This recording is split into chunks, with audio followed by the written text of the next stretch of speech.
সেইটোতো ক্ৰাইম নহয় যদিও আছিল সাপোজ মানি লৈছো সেইটোতো ক্ৰাইম নহয়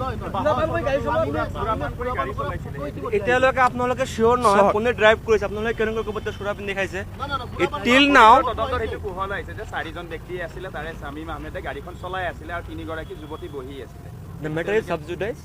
Ultimately, police is কৰি আছে. We are an advocate, but defending law will at the prevail. Truth will at the end will triumph. Justice will prevail at the end of the day.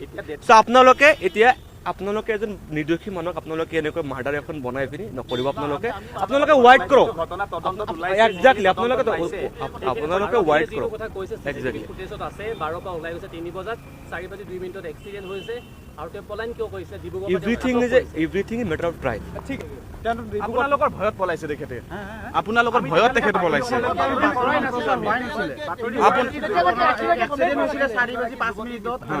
আৰক্ষী তাত উপস্থিত হোৱাৰ আগে পলাইছিলে সেইটো পলোৱা নাই তেতিয়ালৈকে পলোৱা নাই সংবাদ মাধ্যমত তেতিয়ালৈকে বাতৰি প্ৰচাৰ হোৱা নাছিলে ঠিক আছে তেওঁৰ বন্ধু হয় তেওঁ বন্ধুৰ খবৰ ল'বলৈ আহিব লাগিছিলে তেওঁলোকে ল'ব লাগিছিলে এটা লৈছে নলৈছে সেইটো আমি গম পাম ইনভেষ্টিগেশ্যনত যে খবৰ লৈছে না নাই ঘটনাটো হোৱাৰ পিছত শামীম তাত আছিল নে নাই সংবাদ মাধ্যমে গমেই নাপায় কিন্তু তাৰ পিছত লগে লগে শ্বিলং তাৰ পাছত তিনিচুকীয়া ইমানখিনি সময় আপোনালোকে এটা বস্তু মিডিয়া কৰক নিউজ কৰক ইয়াক যে এৰেষ্ট কৰিছে সেকশন 47 and 48 দিয়া নাই এটা আপোনালোকে নিউজ কৰক ধুনীয়াকৈ article 21 close bracket 1 22 close bracket 5 Mihir Raj বাস ষ্টেট অফ মহাৰাষ্ট্ৰ তাত স্পষ্টকৈ লিখা আছে একিউজক before 2 hours ground of arrest must be given in writing তাক দিয়া নাই তাৰ কনষ্টিটিউচনেল ৰাইট ভায়োলেশ্যন হৈছে ফাণ্ডামেণ্টেল ৰাইট ভায়োলেশ্যন হৈছে প্ৰচিডিউৰ লাভছ হৈছে আপোনালোকে এটা নিজে ধুনীয়াকৈ বুজাই দিয়ক আপোনালোকক চাম কিন্তু তেওঁ যে পলালে কিয় পলালে thank you very much thank you very much তেওঁ যে পলালে কিয় থেংক ইউ ভেৰি মাছ এতিয়ালৈকে আমি এইটো চিয়ৰ নহয় যে ড্ৰাইভাৰটো কোন হয়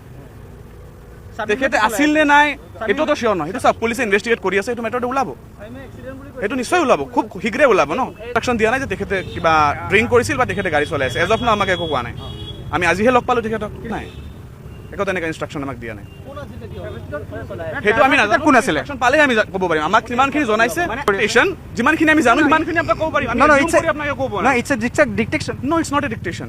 We are professional persons, right?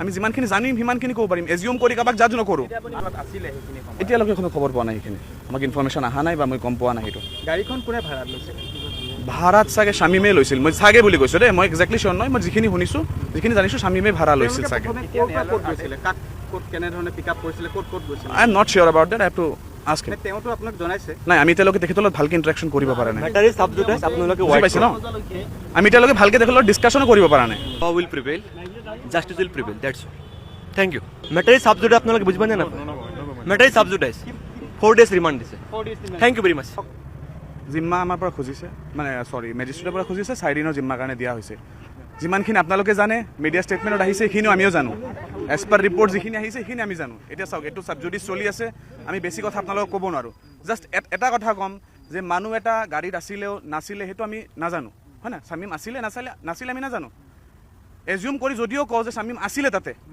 তাৰতো accident হৈছে হয় না তাৰো নিজৰ এক্সিডেণ্ট হৈছে বাট ওপৰৰ ওপৰৱালাৰ আশীৰ্বাদৰ কাৰণে সি বাচিছে কিবাকে এজিউম কৰি আছোঁ যদি সিও আছিলে ড্ৰাইভাৰটো সি আছিলে যাপছ আমি এজিউম কৰি আছোঁ সি বাচিছে তো আপোনালোকে যেনেকৈ সজাই আছে তাক যে সি 3জন মানুহৰ হত্যা কৰি আছে আমি নিউজত চাই আছোঁ ৰেগুলাৰলি যে হত্যা কৰি আছে হত্যা সিহঁতে কৰা নাই এক্সিডেণ্ট হৈছে however was the driver we don't know' as of now আমি নাজানো ইনভেষ্টিগেশ্যন চলি আছে পুলিচে কাম কৰি আছে জুডিচিয়াৰে কাম কৰি আছে আমি আমাৰ কাম কৰি আছোঁ নমস্কাৰ অসমবাসী ৰাইজ মোৰ নাম হৈছে ভাৱনা শৰ্মা সেইদিনা মোৰ লগতনো আচলতে কি হৈছিলে মই নিজে কথাখিনি ক'বলৈ বিচাৰিছোঁ 24 এপ্ৰিলৰ দিনা মই নিজে ঘৰৰ পৰা ওলাই গৈছিলোঁ মোক কোনেও লৈ যোৱা নাছিল মোক কোনেও জোৰ কৰা নাছিলে আৰু এইটোত কোনো তৃতীয় ব্যক্তি জড়িত নাছিল লগতে মই স্পষ্টকৈ ক'ব বিচাৰিছোঁ যে এই ঘটনাটোত কোনো উবাৰ বা ৰেপিডো ড্ৰাইভাৰৰ কোনো ধৰণে জড়িত নাছিলে মোৰ ঘৰৰ পৰা মই জালুকবাৰীলৈ গৈছিলোঁ তাৰ পিছত পল্টন বজাৰলৈ পৰা শ্বিলং গ'লোঁ আৰু এটা গুৰুত্বপূৰ্ণ কথা মই স্পষ্ট কৰিব বিচাৰিছোঁ মই মোৰ মাক যি মেছেজ পঠাইছিলোঁ যে মই বিপদত আছোঁ আৰু মোক ক'ৰবাত লৈ গৈছে সেইটো সঁচা নাছিল মই সেই সময়ত বহুত মানসিক চাপত আছিলোঁ আৰু মই মোৰ মা দেউতাক মোৰ মানসিক অৱস্থাটোৰ বিষয়ে অনুভৱ কৰাব খোজা নাছিলোঁ মই যেতিয়া শ্বিলং পালোঁ মই নিজে এখন হোটেলত চেক ইন কৰিছিলোঁ CCTV ফুটেজত এইটো স্পষ্ট আছে যে মই তাত অকলে সোমাইছিলোঁ আৰু মই গোটেই ৰাতি তাতে অকলে আছিলোঁ। সেই সময়ত মই মানসিকভাৱে ঠিক নাছিলোঁ। মই বহুত চিন্তাত আছিলোঁ, বিভ্ৰান্ত হৈছিলোঁ আৰু মোৰ মনটো একেবাৰে স্থিৰ নাছিল। এটা সময়ত মই মোৰ জীৱন শেষ কৰাৰ কথা ভাবিছিলোঁ। কিন্তু পাছত মই বুজিলোঁ যে মই এইটো কৰিব নোৱাৰোঁ আৰু মই ঘূৰি আহিবলৈ সিদ্ধান্ত ল'লোঁ। পিছদিনা পুৱা মই যেতিয়া ৰাস্তাত আহি বহিছিলোঁ, সেই সময়ত মই এগৰাকী মহিলাক দেখা পাই তেওঁৰ ওচৰলৈ যাওঁ আৰু তেওঁৰ সহায়ত মই মোৰ মাক ফোন কৰোঁ আৰু অসম পুলিচৰ সহায়ত মই সুৰক্ষিতভাৱে ঘূৰি আহিছিলোঁ। এতিয়া মই ক'ব বিচাৰোঁ এই অৱস্থালৈ মোক কিহে লৈ আহিছিল। 2 বছৰৰ পৰা মই নিহাৰজ্যোতি শৰ্মাৰ সৈতে এটা সম্পৰ্কত আছিলোঁ। এই সম্পৰ্কটো দুয়োপক্ষৰ পৰিয়ালেও জানিছিল, কিন্তু সময়ৰ লগে লগে মই বহুত চাপ, ভয় আৰু ধমকি অনুভৱ কৰিছিলোঁ। মোক কোৱা হৈছিল যে যদি মই সম্পৰ্কটো এৰি দিওঁ তেন্তে মোৰ ব্যক্তিগত ফটো আৰু ভিডিঅ'বোৰ জনসমাজত প্ৰকাশ কৰা হ'ব। লগতে মোক এইটোও কোৱা হৈছিল যে মোৰ বা মোৰ পৰিয়ালৰ ক্ষতি কৰিব। এই সকলোবোৰৰ বাবে মই বহুত দিন ধৰি ভয় আৰু চাপত আছিলোঁ। মই এইবোৰ কথা কাকো ক'ব পৰা নাছিলোঁ, আনকি নিজৰ পৰিয়ালকো ক'ব পৰা নাছিলোঁ। 24 এপ্ৰিলত মই যি পদক্ষেপ লৈছিলোঁ সেইটো এই দীঘলীয়া সময় ধৰি জমা হোৱা ভয় আৰু মানসিক চাপৰ ফল আছিল। মই এতিয়া FIR দাখিল কৰিছোঁ আৰু পুলিচৰ সৈতে সম্পূৰ্ণ সহযোগিতা কৰি আছোঁ। মই জানো যে মই যি মানসিক অৱস্থাত আছিলোঁ সেয়া সকলো মানুহে বুজি নাপাবও পাৰে, কিন্তু যিসকলে এনে অৱস্থাৰ মাজেৰে গৈছে আৰু গৈ আছে তেওঁলোকে নিশ্চয় বুজিব। আৰু মই আন মানুহকো, মহিলা হওক, পুৰুষ হওক বা আন যিকোনো ব্যক্তি এনে অৱস্থাত থাকিলে অনুৰোধ জনাওঁ, দয়া কৰি নিঃশব্দে নাথাকিব। নিজৰ কথা কওক, কোনো বিশ্বাসযোগ্য মানুহ বা পুলিচৰ লগত কথা পাতক। তেওঁলোকে আপোনালোকক নিশ্চয় সহায় কৰিব। মই সকলোকে অনুৰোধ কৰোঁ, অনুমানৰ ওপৰত কথা নক'ব। এইটো মোৰ আৰু মোৰ পৰিয়ালৰ বাবে ইতিমধ্যে বহুত কঠিন সময়। এতিয়া মই মোৰ সুস্থতা আৰু আগলৈ আগবাঢ়ি যোৱাৰ ওপৰত গুৰুত্ব দিছোঁ।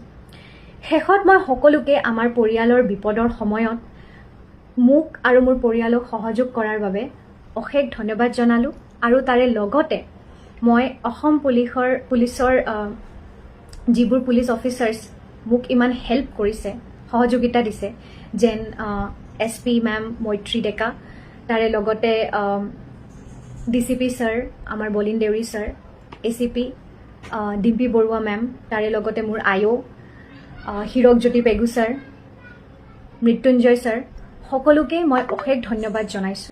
এতিয়া আমি ফুলাম গামোচাৰেহে আদৰি অনাৰ দেৰি, কাৰণ সিদ্ধাৰ্থ শৰ্মাটো 2 মে'ত অলৰেডি ওলাবই।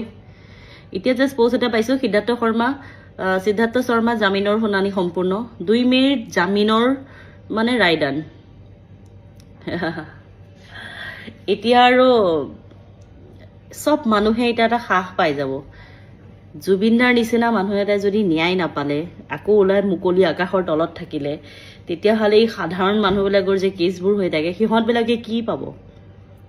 কি আজিকালি দিনত সেই ভিক্টৰ দাসক কুকুৰ মৰাৰ কাৰণে, ঠিক আছে কুকুৰটো মাৰিব নালাগিছিল, কিন্তু কুকুৰ মাৰাৰ কাৰণে একদম জেলত হাৰাশাস্তি কৰিব পাৰে, কিন্তু মানুহ মৰা নৰপিশাচক বেইল প্ৰদান কৰি পেলাই, মানে বেইল দি পেলাই মুকলি আকাশৰ তলত থ'বলৈ কিন্তু বহুত সহজ, থ'ব পাৰে কিন্তু, কাৰণ এতিয়া মাৰ্ডাৰবিলাক একদম সহজ হৈ গৈছে মাৰ্ডাৰ কৰিবলৈ, কাৰণ শুনানিৰ কাৰণেতো টেনশ্যন নাই। আজিকালি চব টকা থাকিলে বা টকাৰ জোৰত টকা এটা বেশ্যা হয়। টকা যাৰ লগত থাকিব সি যিকোনো পৰ্যায় হ'লেও যিকোনো কাম হ'লেও কৰিব পাৰিব, চাহে যোনেই নহওক, ভগৱানকো মাৰি পেলাব পাৰিব। টকাই মেইন, ইমানেই ডাঙৰ বস্তু টকাটো। টকা থাকিলে চব সম্ভৱ। আপুনি পাব্লিকৰ সন্মুখতো আপুনি মানুহক জ্বলাই মাৰি পেলাব পাৰিব, মাৰ্ডাৰ কৰি মাৰি পেলাব পাৰিব। আপোনাক কোনো প্ৰশ্ন কৰোঁতে নাই, কাৰণ তাৰ লগত টকা আছে, পাৱাৰ। যাৰ হাতত পাৱাৰ থাকেতো তাৰহে সংসাৰ হওক, ৰাজনীতি হওক, যিয়েই নহওক শক্তিশালী। সিয়েই ৰজা। চ' আপোনালোকে টকাৰ ঘটাৰ চেষ্টা কৰক যিমান পাৰে, তাকি এনেকুৱা ফেক কিছুমান মানুহৰ দালালিগিৰি কৰি আমাৰ জুবিনদাৰ নিচিনা মানুহবিলাকক মানে মানুহজনক, জুবিনদাৰ নিচিনা আমাৰ হিয়াৰ আমঠুজনক সেনেকুৱা কৰাৰ কাৰণে বহুত খং উঠিছে। ভাবিছিলোঁ সিদ্ধাৰ্থ শৰ্মা চাগে চিৰজীৱন বা ফাঁচি চাজা হ'ব, বাট নহ'লে। একো নাই, এতিয়া যেতিয়া আহিব ওলাই আহিলে এজনে মাৰিলে দুজনে মাৰিলেহে আমি কেছ হ'ব, কোনোবাই কিবা কৰিব।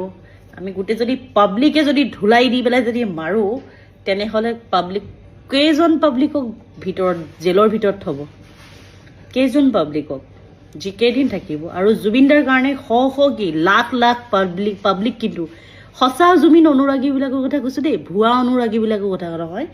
ভুৱা অনুৰাগীবিলাকে বহুত জুবিনদাৰ দেহটো যেতিয়া লৈ গৈ আছিলে, নিথৰ দেহটো লৈ গৈ থাকোঁতে বহুত ভুৱা দেখুৱালে, কিন্তু যাহাই ইলেকশ্যন আহিলে সিহঁতৰ অকাদত আহি গ'ল। সঁচা জুবিন প্ৰেমী সিহঁতবিলাকে এই নৰপিশাচটোক ছেটেপ কৰিলেই হ'ল। আজি মই অপেন কৈ আছোঁ, অপেন ফেচবুকত আহি পেলাই তেনেকৈ কথা কৈ আছোঁ। এতিয়া মোক বহুতে কিবা কিবি কমেণ্ট কৰিব, কিন্তু জুবিনদাৰ কাৰণে মৰিবও পাৰোঁ, মাৰিবও পাৰোঁ। সেইটো সঁচা কথা। ওপৰত যাবও পাৰোঁ, কাৰোবাক ওপৰত লৈও যাব পাৰোঁ, বাছ ইমানেই কম। জয় জুবিনদা। জাষ্টিছ ফৰ জুবিন গাৰ্গ বুলি নকওঁ, কাৰণ জুবিনদাই কেতিয়াও ন্যায় নাপালেই। 3 মাহ জেলত থৈ বা 6 মাহ জেলত থৈ পেলাই সেইটো একো লাভ নাই। 5 মাহ জেলত থৈ পেলাই এইটো সিহঁতকতো VIP ট্ৰিটমেণ্ট দিয়া হ'লেই এনেও জেলৰ ভিতৰত ছেভিং কিট নি পেলাই দিয়া মানুহে। কাৰণ সেইটোৱেতো কয় টকাৰ পাৱাৰ, আজিকালি টকা থাকিলে চব সম্ভৱ। জেলৰ ভিতৰতো VIP ট্ৰিটমেণ্ট পোৱা যায় সকলোবোৰ। আপোনালোকে প্লিজ কমেণ্ট কৰিব। নমস্কাৰ, মই মনালিছা গগৈ। পুনৰ 28 এপ্ৰিলৰ দিনাখন চৰকাৰে ঋণ ল'ব 1000 কোটি। ঋণৰ পৰিমাণটো আমি জানোৱেই যে এতিয়ালৈকে মানে এই চলিত বৰ্ষত 10,800 কোটি টকা হ'ল। মানে 28 এপ্ৰিলত সেইখিনি আৰু এড হ'ব। এতিয়া কথাটো হ'ল এই যে ঋণৰ পৰিমাণ যে চৰকাৰে বঢ়াই থকা কাৰণটো আপোনালোকে সকলোৱেতো বুজি পাব লাগে। কাৰণ যিবোৰ কাৰণত চৰকাৰে ঋণ লৈছিল, সেই ঋণ লোৱাবিলাক কোনো ধৰণৰ উৎপাদনমূলক কাম নহয়। উৎপাদন মানে আমি সকলোৱেতো জানো যে আপোনালোকে যেতিয়া গোটৰ পৰা এটা ঋণ লয়, ধৰি লওক গোটৰ পৰা আপোনালোকে 30,000 টকাৰ ঋণ ল'লে, সেই ঋণটো যদি আপুনি বিহুৰ খৰচৰ কাৰণে লয়, বিহুৰ কাপোৰ কানি কিনিম বুলি লয়, তেতিয়াহ'লে যেতিয়া আপুনি ঘূৰাই দিব লগা হয়, তেতিয়া আপোনাৰ মস্ত সমস্যাৰ সৃষ্টি হয়। কাৰণ কিয়, আপুনি ঋণটো ঘূৰাব, যদি আপোনাৰ পাৰ্মানেণ্টলি ইনকাম নাই, তেতিয়াহ'লে বিহুৰ কাপোৰ কিনাৰ কাৰণে আপুনি সেইকেইদিন ফূৰ্তি পালে, কিন্তু যেতিয়া ঘূৰাই দিব লগা হয় তেতিয়া এটা চাপ সৃষ্টি হয়। চাপ এইকাৰণেই সৃষ্টি হয় কাৰণ আপুনি পইচাটো কোনো ধৰণৰ এনেকুৱা কামত ইউজ নকৰিলে যিটো কামৰ পৰা আপুনি পইচা ইনকাম কৰিব পাৰে। কিন্তু যদি আপুনি সেই গোটৰ পৰা ঋণ লৈ আপুনি যদি ৰিক্সা এখন কিনিলেহেঁতেন, মই পুৰুষৰ কথা কৈছোঁ, ৰিক্সা এখনেই যদি কিনিলেহেঁতেন, বা মহিলা এগৰাকীয়ে ধৰি লওক 30,000 টকা দি এটা ডাঙৰ মুৰ্গী গঁৰালেই বনাই, হাঁহৰ গঁৰালেই বনাই, তাত ধুনীয়াকৈ হাঁহ মুৰ্গী পুহিলেহেঁতেন, তেতিয়াহ'লে আপোনালোকে সেই উৎপাদনৰ পৰা পইচাটো দি থাকিব পাৰিলেহেঁতেন আৰু আপোনালোকৰ কাৰণে কোনো টেনশ্যন নহ'লহেঁতেন। সেইটো আজিকালি, আগতে আমি যেতিয়া সৰু আছিলোঁ তেতিয়া মানুহে ঋণ ল'বলৈ খুব ভয় খাইছিল। ঋণ বস্তুটো যিকোনো মানুহৰ সাহসেই নাছিল। মোৰ এতিয়াও মনত আছে, মোৰ মা দেউতা দুইজনে চাকৰি কৰিছিল, তথাপিতো মা দেউতাহঁতৰ মুখত তাৰমানে ঋণ শব্দটো, লোন, বিশেষকৈ মোৰ মায়ে একদম সহ্য নকৰে কথাটো। তেতিয়া আমি মানে সৰু থাকোঁতে বিৰাট ভয় খোৱা বস্তুটো আছিল ঋণ। যে ঋণ ল'লে মানুহ আৰু মানে শেষ হৈ যায়, দেউলীয়া হোৱা মানুহেহে ঋণ লয়, আৰু ঋণ ল'লে মানুহ দেউলীয়া হয়। এইটো আমাৰ আছিলে ফৰ্মুলা। পিছত এতিয়া যেতিয়া বুজি পোৱা হ'লোঁ, সকলো কথা উপলব্ধি কৰিলোঁ, আৰু এতিয়া যিহেতু চবেই ঋণত গাড়ী লয়, ঘৰ লয়, সকলো লয়, গতিকে এতিয়া বুজি পোৱা হ'ল যে ঋণ লোৱাটো বেয়া নহয় যদি তুমি টাইমত ঘূৰাই দিব পাৰা। কিন্তু আগতে যিহেতু ইমানবোৰ ফাইনেন্সিয়েল ইনষ্টিটিউশ্যন নাছিল, কেৱল বেংকৰ ভিতৰত ষ্টেট বেংক আছিল, গতিকে ষ্টেট বেংকে সেই ধৰণৰ এটা ধাৰণা মানুহৰ আগত, এতিয়াই ষ্টেট বেংকৰ অফিচাৰ বা ষ্টেট বেংকত কৰ্মৰত বিষয়াসকলৰ আচাৰ দেখিছেই, তেতিয়া আৰু কম্পিটিশ্যন যিহেতু নাছিল, তেওঁলোক একদম মুখখন উফুন্দাই পেলাই বহি থাকে। বহি থকাৰ ফলত মানুহবিলাকে চাকৰিয়াল মানুহে মানে লোনটো ল'বলৈ গ'লে তেওঁলোকে যেনেকুৱা ধৰণৰ এটা ভয়ংকৰ হেৰি দেখাই দিয়ে, গতিকে ভয় খায়। সেইকাৰণে বস্তুটো তেতিয়া ঋণ লোৱা নাছিল। আৰু ঋণটো ল'বও লাগে।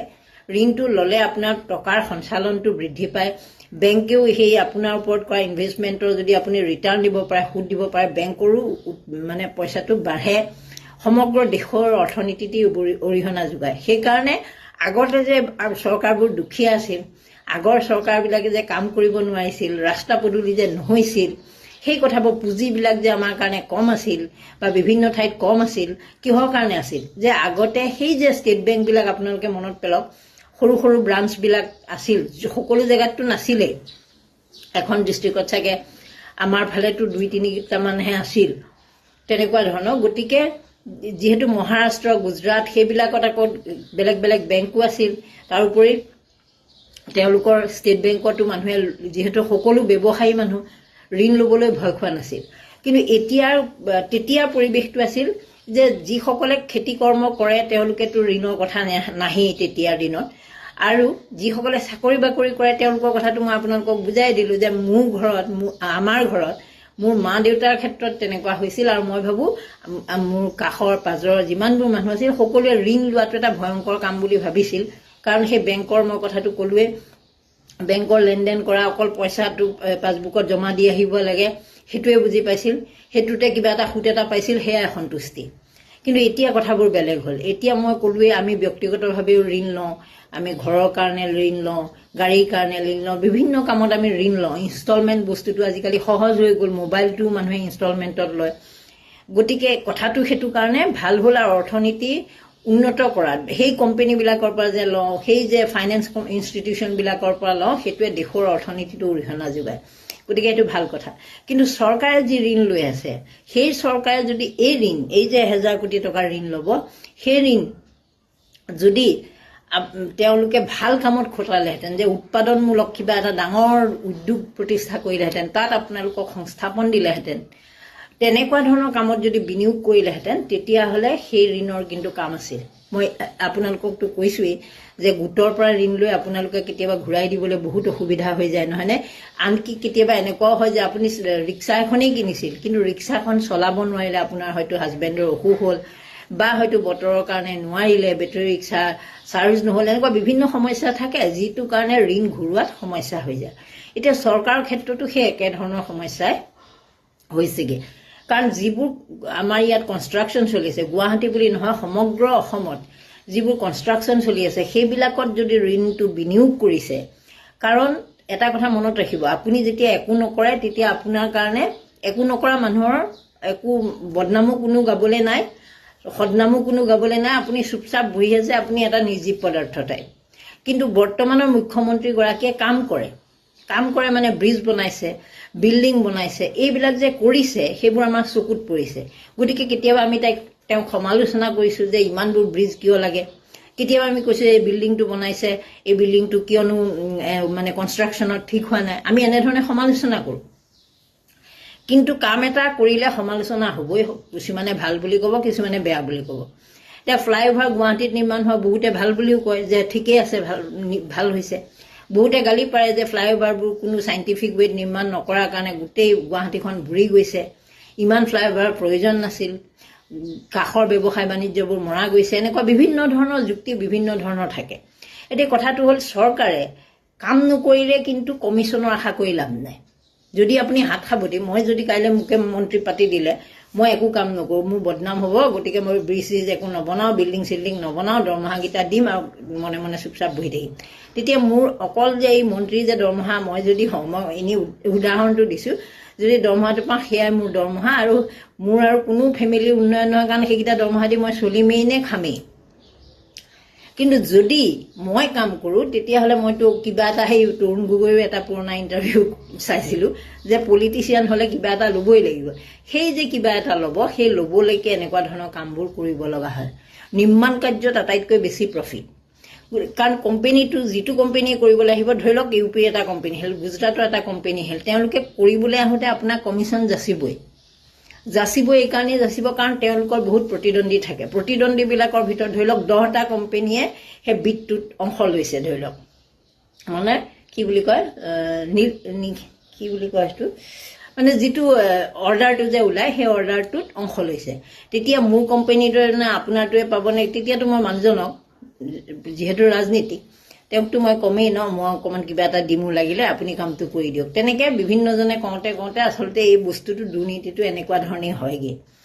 তাৰপিছত এই কামবোৰ যে কৰিলে, ব্ৰিজ বনালে, বিল্ডিং বনালে, মেডিকেল বনালে, DC অফিচ বনালে, এইবিলাকৰ পৰাতো কোনো উপাৰ্জন নাই, ব্যক্তিগত উপাৰ্জন আৰু সেই কোম্পানী উপাৰ্জন বাদ দি তাততো আৰু নতুন এমপ্লয়িও নিযুক্তি দিব পৰা নাই। সেই আগৰ পুৰণাখিনিয়ে গৈ পেলাই তাত চাকৰি বাকৰি কৰিছে, গতিকে সেই লাভটো নহয়।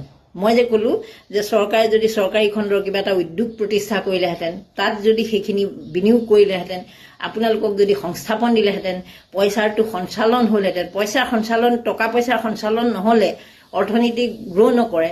গতিকে মানে অসমখনৰ অৰ্থনীতিটো ভাঙি পৰাৰ দৰে হৈছে।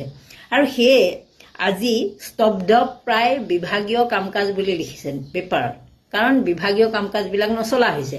কাৰণ বিভাগীয় কাম কাজ আৰম্ভ কৰাৰ লগে লগে কাৰোবাৰ আপোনাৰ পুঁজিটো হেৰি কৰিব লাগিব, কাৰোবাক আপুনি ঠিকাদাৰক পইচা দিব লাগিব, সেই কামবোৰ ছাপ্লাই কামত আপুনি পইচা দিব লাগিব, সেই কামবোৰ কৰিব নোৱাৰা হৈছে। এতিয়ালৈকে পাঠ্যপুথি পোৱা নাই স্কুলবিলাকত। আপোনালোকে ভাবক, আজি এপ্ৰিলৰ 25 তাৰিখ হ'ল, এই 25 তাৰিখলৈকে মানুহে পইচা পোৱা নাই। গতিকে ইয়াতকৈ আৰু কি ভয়ংকৰ কথা আছে। ল'ৰা ছোৱালীয়ে মানে কিতাপ পোৱা নাই, পঢ়াবলৈ শিক্ষকে ক্লাছত এনেই গৈ থকা নিচিনা হৈছে। তাৰপিছত বছৰটো শেষত পৰীক্ষা কিয় বেয়া হ'ল বুলি গালি পাৰি বা গুণোৎসৱ পাতি গালি পাৰিতো লাভ নাই। গতিকে আমি সমস্যাবোৰ নিজেও কৰি লৈছোঁ। আমি হিতাধিকাৰীবোৰে পাগলৰ নিচিনাকৈ মুখ্যমন্ত্ৰীক দাবীও দিছোঁ, ডিমাণ্ড দিছোঁ যে আপুনি আমাক দিয়ক, আমাক দিয়ক। সেই যে আমাক দিয়ক, আমাক দিয়ক, সেই আমাক দিয়কেই আমাৰ এই ভয়ংকৰ বিপদলৈ লৈ যাব। পিছত যদি আপোনাৰ বংশ পৰিয়াল, আপোনাৰ কোনোবাই যদি চাকৰি বাকৰি কৰি আছে, তেওঁলোকে দৰমহা নাপাব। কাৰণ দৰমহা নোপোৱাৰ এক্সপিৰিয়েঞ্চটো মই নিজেই জানো। কাৰণ মোৰ মা দেউতাহঁতেও, আমি যেতিয়া সৰু আছিলোঁ, মোৰ মা দেউতাহঁতেও AGP দিনত দৰমহা নাপাইছিল। তেতিয়া তাৰমানে দৰমহা বস্তুটো এনেকুৱা আছিল, 3-4 মাহৰ মূৰত পায়। সেইটো তেনেকুৱাই দৰমহা, আমি দৰমহাটো তেনেকেই পায় বুলিয়ে জানিছিলোঁ যে বহুদিনৰ মূৰতহে মানুহে দৰমহা পায়, মাহৰ মূৰত দৰমহা পোৱা ছিষ্টেমেই নাছিল AGP দিনত। গতিকে সেই কথাটো আমি ভুক্তভোগী, সৰু আছিলোঁ যদিও। আৰু আপোনালোকেও যিসকলে সেই সময়ত পাইছিল তেওঁলোকে চাগে জানে, কাৰণ এই চৰকাৰ দিনত বা ইয়াৰ আগৰ বা তৰুণ গগৈ দিনত সেইটো নাছিল।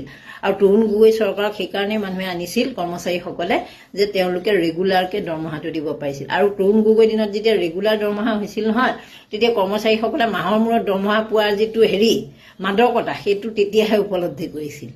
গতিকে কথাবোৰ একদম চিন্তা কৰিবলগীয়া। তাৰমানে জিকিম, বিধানসভালৈ যাম, মৰিয়নিৰ প্ৰকৃত সমস্যাবোৰৰ কথা বিধানসভাত উত্থাপন কৰিব লাগিব, ৰাইজৰ আশা আকাংক্ষা সপোনবোৰৰ কথা উত্থাপন কৰিব লাগিব। বিগত 25টা বছৰত 5বাৰ ৰূপজ্যোতি কুৰ্মী ডাঙৰীয়া গ'ল, মৰিয়নিৰ ৰাইজৰ কথাবোৰ কিন্তু বিধানসভাত আলোচনা হোৱা নাই। গতিকে এইবাৰ আলোচনা হ'ব। ৰাইজৰ খাবলৈ পানী নাই, ৰাস্তা ঘাট পথত খোজকাঢ়িব নোৱাৰে, চিকিৎসা সেৱা, শিক্ষা ব্যৱস্থা বিধ্বস্ত, উপাৰ্জনৰ কোনো ব্যৱস্থা নাই, ক্ষুদ্ৰ উদ্যোগৰ আলোচনা নাই। গতিকে মৰিয়নিৰ ৰাইজৰ উন্নয়নৰ কথাবোৰ স্থবিৰ হৈ আছে, কিন্তু এতিয়াৰ পৰা সি গতিশীলতা লাভ কৰিব। তেখেতক কি ক'ম, তেখেতক ক'বলগীয়া একো নাই। তেখেতলৈ শুভেচ্ছা দিলোঁ। তেখেতৰ ওচৰত বেছি সময় থাকিব, তেখেতে বিয়া সকাম সবাহ তুলনি বিয়া সকলোখিনি খাব পাৰিব। আমি সেয়াও কৰিম, কিন্তু মূল সমস্যাখিনিৰ কথাও ক'ম। শুভেচ্ছা তেখেতলৈ। মানে মোৰ নিজৰে হাঁহি উঠিছে। তেওঁলোকে গোটেইখিনিতো গাদ্দাৰে, এতিয়া ইজনে সিজন গোটেইখিনি গাদ্দাৰ। কাৰণ এসময়ত কংগ্ৰেছ ত্যাগ কৰি কৰি বিজেপিলৈ যোৱা নেতাসকলে এতিয়া বিজেপিত গাদ্দাৰ ওলোৱাৰ অভিযোগ উত্থাপন কৰিছে। কংগ্ৰেছৰ নেতাসকলে বা যিসকল নেত্ৰী আছে তেওঁলোকে এতিয়া এই কাৰ্যত হাঁহিছে। মোৰ হাঁহিয়ে উঠিছে। কালি যেতিয়া দিগন্ত কলিতা ডাঙৰীয়াই তোক চাই ল'ম ড্ৰাগছৰ কেছত কাৰোবাক কৈছে ফচাই দিম, ৰঞ্জিত দাসে কৈছে মোৰ তাতে দলৰ গাদ্দাৰ ওলাইছে। মানৱেন্দ্ৰ শৰ্মা কমপ্লেক্সত আছোঁ আৰু ইয়াতে দেখা পোৱা গৈছে শিৱামণি বৰাই হওক বা মীৰা বৰঠাকুৰ, কংগ্ৰেছ নেত্ৰীসকলে বিজেপিত গাদ্দাৰ ওলোৱাত তেওঁলোকে হাঁহিছে বা এক প্ৰকাৰ বিজেপিৰ এই নেতাসকলে যিসকলে গাদ্দাৰ ওলোৱাৰ অভিযোগ উত্থাপন কৰিছে তেওঁলোক যেন কংগ্ৰেছৰ নেতাসকলৰ ওচৰত হাঁহিয়াতৰ পাত্ৰ হৈছে। এতিয়া ইজনে সিজন গোটেইখিনি গাদ্দাৰ। কংগ্ৰেছৰ অভিযোগ বালিলৈ জিপাত সুগ্ৰীবলৈও সিপাত। জিপাত শৰ বালিলে সেইপাত সুগ্ৰীবলৈ। কাৰণ মুখ্যমন্ত্ৰী ডক্টৰ হিমন্ত বিশ্ব শৰ্মাৰ পৰা আৰম্ভ কৰি একদম শেহতীয়া প্ৰদ্যুৎ বৰদলৈলৈকে সকলো নেতাই তেওঁলোক কংগ্ৰেছৰ পৰা বিজেপিলৈ যোৱা। দিগন্ত কলিতা তেওঁ কংগ্ৰেছৰ পৰা বিজেপিলৈ যোৱা, ৰঞ্জিত দাস তেওঁ বিজেপিৰ প্ৰাক্তন ৰাজ্যিক সভাপতি, জিব্ৰাণ মুখ্যমন্ত্ৰীৰ লগত বা মন্ত্ৰী পীয়ুষ হাজৰিকাৰ লগত থকা আব্দুৰ ৰহিম জিব্ৰাণ তেওঁ এসময়ত কংগ্ৰেছৰ নেতা। আৰু এতিয়া এই নেতাসকলে তেওঁলোকে বিজেপিত গাদ্দাৰ ওলোৱাৰ অভিযোগ উত্থাপন কৰিছে, যাৰ ফলত এতিয়া বহুত ৰস পাইছে কংগ্ৰেছে। বিজেপি গোটেই 100 ভাগে গাদ্দাৰী, গতিকে তাত আৰু ক'বলগীয়া কি আছে। লগতে দেখা পোৱা গৈছে কংগ্ৰেছে কৈছে তেওঁলোকে গাদ্দাৰ ওলোৱাৰ যি অভিযোগ উত্থাপন কৰিছে আচলতে তেওঁলোক প্ৰতিগৰাকীয়ে একোজন গাদ্দাৰ বুলি কংগ্ৰেছৰ নেত্ৰীসকলে বা কংগ্ৰেছ নেতাসকলে এনেদৰে অভিযোগ উত্থাপন কৰিছে। কংগ্ৰেছৰ পৰা গৈ পেলাই যিখিনি বিজেপিত গ'ল সেই গোটেইখন ওপৰৰ পৰা তললৈকে যিমানখিনি ডাঙৰ লিডাৰ আছে গোটেইখিনি গাদ্দাৰ। গতিকে বিজেপিৰ এই গাদ্দাৰ প্ৰসংগৰ এতিয়া ৰাজ্যজুৰি ব্যাপক চৰ্চা লাভ কৰিছে। বিজেপি এনে এটা ৰাজনৈতিক দল যি ৰাজনৈতিক দল নিয়মানুৱৰ্তিতাৰ মাজেৰে চলে বুলি কোৱা হয়। অত্যন্ত কঠোৰ অনুশাসনৰ মাজত চলা এটা ৰাজনৈতিক দল বিজেপি। ইলেকশ্যনৰ সময়ত বা তাৰ পিছত যেতিয়া এনেকুৱা ধৰণৰ ৰিভল্ট হয় ইণ্টাৰনেল মেম্বাৰ্ছৰ পৰা, আই থিংক এটা বস্তুৱে দেখায় যে তেওঁলোকৰ পাৰ্টিৰ ইউনিটি এণ্ড তেওঁলোকৰ পাৰ্টিৰ লিডাৰশ্বিপৰ বস্তুত বহুত ৰিফ্লেক্ট কৰে। গতিকে এইবাৰ বিজেপিত বা NDA প্ৰাৰ্থীসকলৰ মাজত বা NDA প্ৰাৰ্থীসকলক হৰুৱাবৰ বাবে যি ধৰণে নিজ দলৰ নেতা কৰ্মীসকলে চিপৰাং মৰা বুলি অভিযোগ আহিছে আৰু যাৰ ফলত এইসকল প্ৰাৰ্থীয়ে তেওঁলোকে গাদ্দাৰ ওলোৱাৰ অভিযোগ উত্থাপন কৰিছে, তাকে লৈ এতিয়া কংগ্ৰেছৰ মাজতো ব্যাপক চৰ্চা লাভ কৰিছে। কংগ্ৰেছে কৈছে বালিলৈ জিপাত সুগ্ৰীবলৈও সিপাত। জিপাত শৰ বালিলে সেইপাত সুগ্ৰীবলৈ। কংগ্ৰেছৰ ঘৰ ভাঙোতে কংগ্ৰেছটোক দুৰ্বল কৰিবলৈ যাওঁতে আজি বিজেপিয়ে গাদ্দাৰ বিচাৰি ফুৰিবলগীয়া অৱস্থা হৈছে। প্ৰাক্তন সভাপতি ৰঞ্জিত দাস, দিগন্ত কলিতা, ভৱেশ কলিতা এওঁলোকৰ মাজত আজি গাদ্দাৰ বিচৰাক লৈ পেলাই মই সদায় কৈছোঁ জিপাত শৰ বালিলে সেইপাত সুগ্ৰীবলৈ। গতিকে তেওঁলোকে লোকৰ ঘৰ ভাঙোতে নিজৰ ঘৰে এতিয়া ভাঙা আৰম্ভ হৈ গৈছে। গতিকে মোৰ হাঁহিয়ে উঠিছে কালি যেতিয়া দিগন্ত কলিতা ডাঙৰীয়াই তোক চাই ল'ম ড্ৰাগছৰ কেছত কাৰোবাক কৈছে ফচাই দিম, ৰঞ্জিত দাসে কৈছে মোৰ তাতে দলৰ গাদ্দাৰ ওলাইছে। গতিকে তোমালোকে যেতিয়া কংগ্ৰেছৰ পৰা ঘৰ ভাঙি কংগ্ৰেছ শেষ কৰিব বিচাৰিছিলা সেইপাত খেলে তোমালোককো দহিব। গতিকে বেয়া কাম কৰিব নাপায়। গতিকে সেইটোৱে মই তেওঁলোকলৈ পৰামৰ্শ আগবঢ়াইছোঁ। মানে মোৰ নিজৰ হাঁহি উঠিছে, তেওঁলোকে গোটেইখিনিতো গাদ্দাৰে, এতিয়া ইজনে সিজনৰ গোটেইখিনি গাদ্দাৰ। এতিয়া ৰঞ্জিত দাস ডাঙৰীয়াই একদম মানে 1 নম্বৰ 2 নম্বৰ চিৰিয়েলি তেওঁ কৈ আছে যে আমাৰ বিজেপি গাদ্দাৰে কৰিছে বা খন্তি মাৰিছে। তাৰপিছত কালি দিগন্ত কলিতাৰ বাক্যও দেখিছোঁ, তেওঁ কৈছে যে খন্তি হৈছে। আৰু বিজেপি গোটেই 100 ভাগে গাদ্দাৰী, গতিকে তাত আৰু ক'বলগীয়া কি আছে। তেওঁলোকে নিজৰ গাদ্দাৰী, তেওঁলোকে ক্ষমতাৰ যুঁজ। এতিয়া কোনোবা এজনে টিকেট পাইছে, কোনোবা এজনে পোৱা নাই, গতিকে খন্তি মাৰিছে আৰু সেইটোৱে কথা। তেওঁলোকৰ নিজৰ ভিতৰতে মাৰ কাটা হৈ পেলাই মৰিব। কাৰণ এই দলটো এটা একদম সাংঘাতিক মানে এনেকুৱা দল, এইটো মানে ৰাইজে বুজি পাইছে। গতিকে এইটো সোনকালে ক্ষমতাৰ পৰা অপসাৰণ হ'ব। কংগ্ৰেছৰ পৰা গৈ পেলাই যিখিনি বিজেপিত গ'ল সেই গোটেইখন ওপৰৰ পৰা তললৈকে যিমানখিনি ডাঙৰ লিডাৰ আছে গোটেইখিনি গাদ্দাৰী কৰিহে তেওঁলোকে কংগ্ৰেছৰ পৰা গৈ পেলাই বিজেপিত সোমাইছে।